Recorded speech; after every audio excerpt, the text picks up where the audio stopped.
shafika form 4 sasa. Ule mtihani wa form 4 ule ndio unaonitamani sasa, kwamba mimi Hasani nakuwa ndugu mtangazaji ama ninakuwa nani, au nakuwa ndugu msikilizaji. Ndugu msikilizaji. Ndio form 4. Sasa baada ya hapo ukishaingia mtaani huku unaanza kubadilika roho. Sasa kule sasa si unakuwa ndo unaenda kuchukua degree ya mtaa.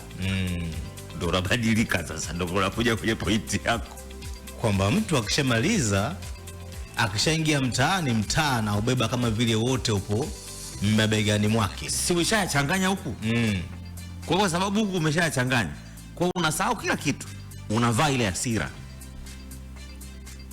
Ile hasira sasa jumlisha degree yako ya mtaani ambayo imeshindwa kujua yupi ni sahihi kwako, kwa maana ya rafiki ama nani na kushirikiana naye kwenye nini, ndio unapoanza kuachana na tabia zako za kweli za darasa la 7.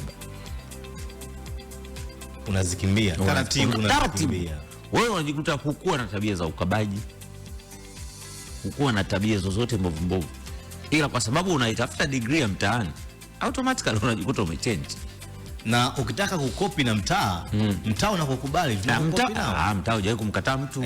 Ukitaka kukopi nao hivi au nakupa tu, twende hivi. Twende. Ukitaka kuja kushoto unaenda kushoto, ukitaka kwenda kulia unakupeleka kulia. Na mtaa unaongoza kwa kusaliti. Ukikubali mtaa ukupe tabia ambayo wenyewe mtaa wewe ndio umetaka.